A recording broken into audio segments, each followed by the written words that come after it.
Hey everybody, welcome back to Spinner Rack. Today we are doing the Disney Plus Marvel shows. I'm here with my boys once again, Mr. Calvin Ellis. Say what's up. What's going on? Ready to rock, people. Mr. PD Selector. What's up? Yo. Here we have a teaser trailer for Moon Knight. I gotta say, interesting. And once again, the perennial actor in all shows that shows a stamp that at least there's some type of quality. Isaac is helming this right here. So hey, Selector, play.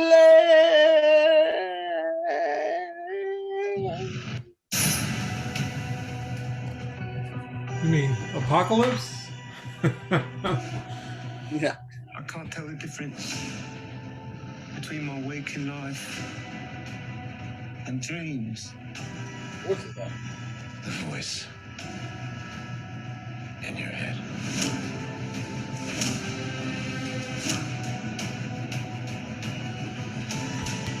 It devours you.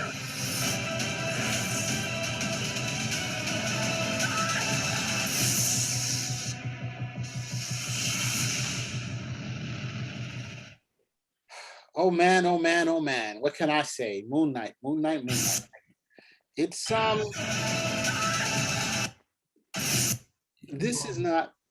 was just having a conversation with somebody and they're like, hey, Moon Knight, I don't remember him being one of the bigger titles in comics. And I said, yeah, you're right. He's not, but he's definitely a fan favorite. There's some people who definitely like him quite a bit. And he has a pretty interesting origin story, and it's his outfit always looks hot, I'm trying to say. But the question is, will it catch on? Why not? It looks good, but will it catch on? So hey, I'm gonna pass this on to one of our quieter members in the crew, Calvin Ellis. Can you give us a little background on this and tell me what you think about this trailer? The trailer or Moon Knight? Or both? The trailer Moon Knight, that's what we like. And both. He wants both. We want both. Okay. Yeah, let's go back. Go back to a series that was one of my favorites that a lot of other people unfortunately didn't read, and it ended up being canceled, but not before producing one of the greatest fan favorite characters of all time, Moon Knight. See, Moon Knight was introduced in Werewolf by Night 32. More importantly, this was a series about Jack Russell, the Werewolf by Night, which I thoroughly enjoyed because I love werewolves. Unfortunately, a lot of you other people didn't. Shame on you. But people don't like scary stuff. Anyway, yeah, they bought Tomb of Dracula for like another year and a half. Anyway, so Moon Knight is originally introduced as a monster hunter, and he's brought in to capture the werewolf. He's there for 3 issues, so he has a first, second, and third appearance, and all of that is in Werewolf by Night. But people love him. He's got a great outfit. They did a really nice cover with him when he first comes out. Second cover, third cover are nice too. And we quickly see him go off to do some solo stories in Marvel Spotlight. He quickly goes off to do some solo stories there. Then he even gets the full black and white magazine treatment with Marvel Premiere and backup features in the Hulk magazine. So a lot of guys just really like the character, even though there was really not a lot to this guy. He kept changing, and then finally he got his own series, Moon Knight. And it was great, written by Doug Moench and done with art by Bill Sienkiewicz. They have a nice 41 issue run. That's the classic Moon Knight run. Everybody loves it. Unfortunately, there was just never a lot to Moon Knight. He became, for the most part, like a Batman analog. And then after the classic run, he's had 4 or 5 different series. They keep bringing him back because he's just so cool. At the end of the day, he's just a character everybody loves to draw. They do these great covers. The covers always tend to retail well, better in value because you just want to own them, even though the stories haven't really been there. The best series that they did with Moon Knight was his Volume 2 series, which only lasted 6 issues. But in that, they actually gave him a purpose as an agent of the Egyptian god Khonshu, the god of the moon. And he had 6 issues there. They tied him more closely to the God figure. And I was like, okay, this works. He's actually got some purpose. Because even in the previous issue, he's doing stuff, but it's like kind of 80s, like, yeah, anything can happen. It's going from issue to issue. There's not a lot of directive there. And again, he just comes across as he's a millionaire. He goes out at night. He's Batman for the larger extent. Then he really starts getting weird because he's like, hey, since he's dressing up as 3 different people, he's really Mark Spector, but he has a secret identity as Jake Lockley, and he's also the Moon Knight. Okay, he's also Stephen Grant, who's the millionaire. He must have a split personality. Terrible. They started writing the stories in that particular vein. Oh, they were awful. And then Jeff Lemire comes over and says, "Hey, I don't really like to write superheroes anyway. So this whole thing with a superhero with a fractured psyche, that's for me." And we keep going. We kept going that route for a very, very long time. As comic wise, I don't know. They have a new series out. I haven't touched it because I don't know what their thrust would be. But that's Moon Knight right over there in the comics. So you got a guy who definitely been on the scene. He's been an Avenger, a long history, a lot of push, a lot of different series. But substantively, there's really not a lot to this guy at the end of the day. A lot of starts and misses, and then misfires and then restarts. But he's got a night, but he's a cool character. Guys love to see him. Now we get to this trailer. This trailer, I have to say, pretty much shows a lot more substance than most of the Moon Knight series all put together. And this is about 20 seconds.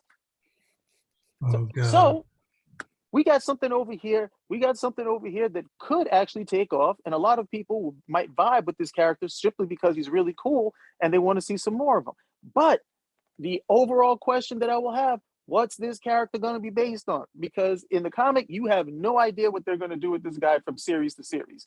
And he might be on like volume 7 by now.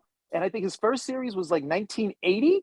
So, he just comes out, he does, a few issues, he does some, a few years, and then they cancel him. They wait, they say, okay, let's bring him back, do some covers, let's see what he's going to do this time. And then, he's gone again. So let's see what they actually do with him for the series, if they can actually give him some sort of grounding for a character that is so visually appealing. Wow. Before we go, I have to chime in to say the 80s Moon Knight, the original, that series was a hot book. It was a hot book. It was so hot. Got the cover of Comics Journal where Sienkiewicz had Moon Knight pushing Batman aside, saying, "Move out the way, old timer." That's a great cover. I know exactly what you're talking about. And then Neil Adams had to respond of having Batman throw his batarang at Moon Knight, saying "Excuse me," in a later cover. But it was ultimately the real struggle is because the multiple person thing or now dissociative disorder thing isn't, all of that is in question. So any of those characters from the 80s, even the Hulk, would be kind of all that stuff would be in that vein. If you push Moon Knight out, you got to push Hulk, Aurora, all those guys go in that thing. And even, I know, so one of the things is, but at the same time, as far as the way the story and the art, as far as something people were picking it up, it was very much a big deal with all of the other books at a time of the X-Men,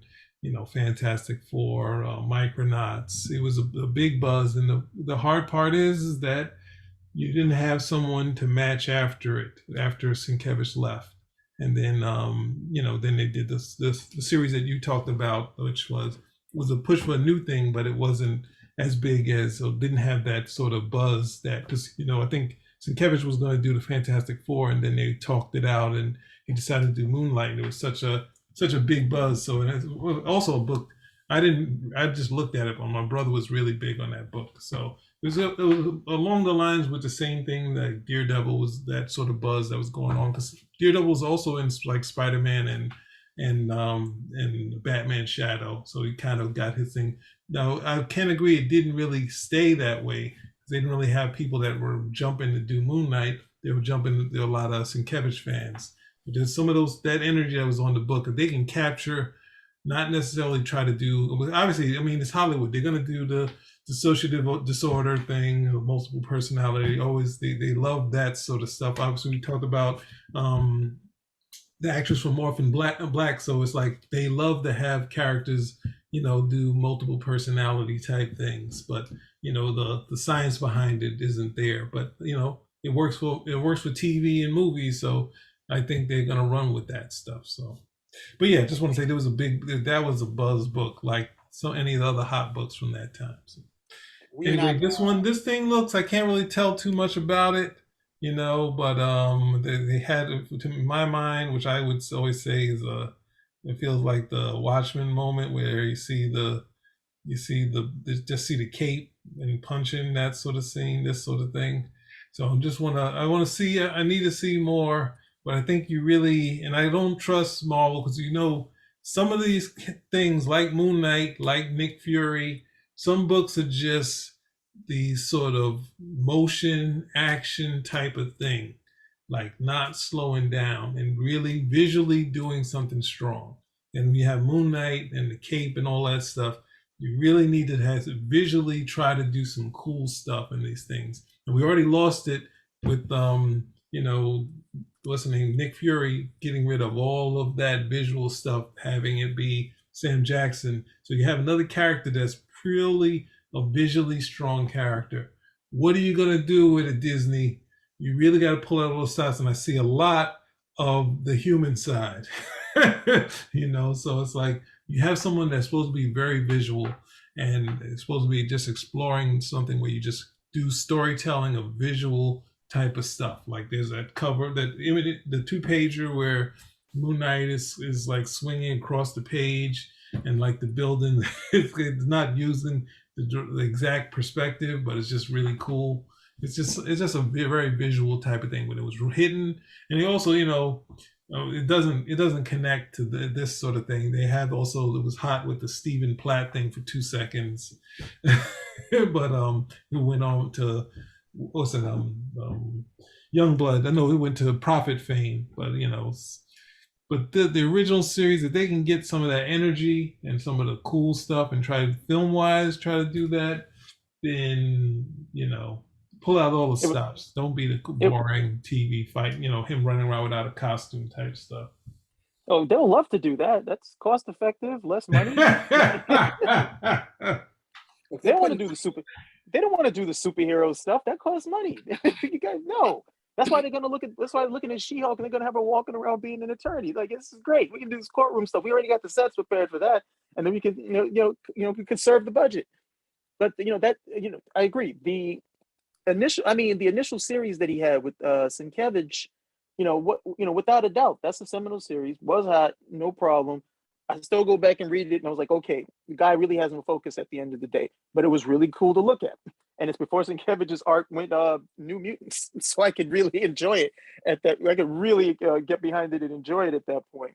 I still thought the second volume was probably the best in terms of giving him some direction. Maybe not necessarily the greatest stories, and definitely didn't have the.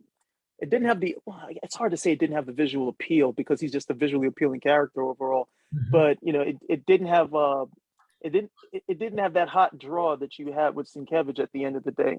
But overall, it was like, look, this is a guy who his initial origin, involves this god Khonshu, which they've definitely leaned a lot on since then. But you have this connection over here, and they never made too much of it. And we have to remember there was a lot of Moon Knight before you got to that series, his first series, because he had between Werewolf by Night, the stuff in the Marvel Spotlight. I'm trying to remember if it's Marvel Spotlight or Marvel Premiere. It's probably Spotlight, and then the guest appearances he's making, like Marvel 2-in-1 and so on. This was one of these characters that they already said, yeah, we want to push this guy. So he was already getting a lot of push, but from his initial appearance to what we even got in that first series, the costume is different. The rationale, the motivation is different. And that was something that never really took hold for me, even though I'm reading all the issues, with the exception of the most recent one. And I think that Jeff Lemire one was I was like, this is ridiculous. I was like, why are you even calling this Moon Knight? This makes no sense whatsoever. But it's Jeff Lemire. They want to let him write. Yeah, me personally, when reading Moon Knight initially, was not that impressed. The characters were always fantastic. You see the visual look, that white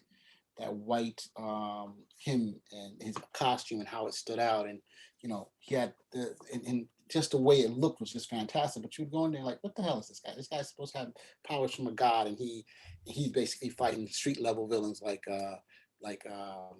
you wanted him to fight who? Blastar and all the cosmic villains? You get powers from a god, then you need to like up your game, baby. Well, you got your wish because he was fighting Thor in some other book. Yeah, so that was always, I guess, probably the issues that I picked up. I was like, it's not too crazy. But the new series now with I think it's Jed McKay's the one writing it right now. I got a couple of those comics, And I mean, he's basically knocked out Khonshu as the god, and he's basically, still providing services for those who, I guess, walk the nights or whatever. But even then, he's kind of small because he's only in one friggin' area. How the hell do you knock out a god and then say, hey, I'm going to take care of those who travel by night, and it's only in New York City? You know what I'm trying to say? Come on, give me a break. If you're taking over a god has a huge expanse of pace. Is he? But look, I'm not here to down the comic or the premise or whatever. I'm just saying it's a different thing. Isaac clearly is a good actor. We've seen him in quite a few shows. He's been in the Star Wars. He's been in Dune. I mean, that's just a more recent. And X-Men, Apocalypse. I didn't want to say that, but I guess still, he's a Disney man through and through, clearly, So, no, I don't think anybody's going to disagree with you on his acting. I'm sure not going to disagree with you based on his acting. You still got to give this guy something to do aside of just looking cool. No, I agree, and I think that's where the thing is. Is there enough story? And this is where it goes to you guys. Is there enough story for him to? He looks visually. I mean, they don't care anymore. It don't matter. They pull stories from wherever they want now. They're not using. They're not. So we finally get into it.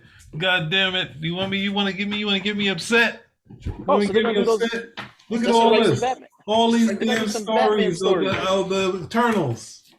They're gonna do some Batman stories. Eternals in that movie. We're not talking about Eternals. There were no Eternals in that movie, and you know it. We're not talking about Eternals, bro. Just drop it. Pause him, Cal. Pause him. No, so we got it then. They're gonna come over. They're gonna do Moon Knight, but they're gonna steal a bunch of Batman stories and do that. All right, okay, this could work. It's old school Hollywood. It worked for James Bond. They did 5 movies with James Bond as Batman up until pretty much 5 movies. James Bond as Batman. You can't have a street level guy with the power of a god. You have to up him. He has to be going after somebody like Thor. Stop it. No, that doesn't make any sense. It's like the 2 seconds he was in the West Coast Avengers, and it's just like, this don't work. They're out in the sun. It's daytime all the time. And it's just like, what's going on here? It's like, no, like it doesn't work. It's like the only thing I'm hoping for, wasn't he part of a group, the Sons of Hell? No. The Midnight Suns? The Midnight Suns, right. I don't know if he was involved with that. He wasn't involved with that. That's all those other, that's Ghost Rider, Blade, those cats over there. He was a member of the Avengers and the West Coast Avengers. I thought he was part of Midnight Suns too. So I mean, that would be great to bring him in on that. Then that's where we get our Avengers, we get our Punishers finally reintroduced. You got in Punisher? No, there's only one period where Punisher connected to mystical stuff, and people weren't happy with it. So the Punisher's supposed to make an appearance on this series. Yes. Thank you. That's exactly what I want to see. So Midnight Suns is back in. Okay. It's not Midnight Suns. Midnight Suns is mystical. It's not Midnight Suns. It's not Midnight Suns. All right. So one guy from Midnight Suns is Midnight Suns. That's all your horror characters. That's going to be Blade and Satana, Morbius. That's those cats. Right. That's not. All right, we'll see. We'll see if it happens. I'm saying the more characters they have from Midnight Suns start popping up at night, being that they are. You stop with your just because Moon Knight and Midnight. Moon Knight, Midnight. Moon Knight, Midnight. Moon Knight, Midnight. You got books to sell or something? I don't understand. All right, guys. Any more? Spirak? Out.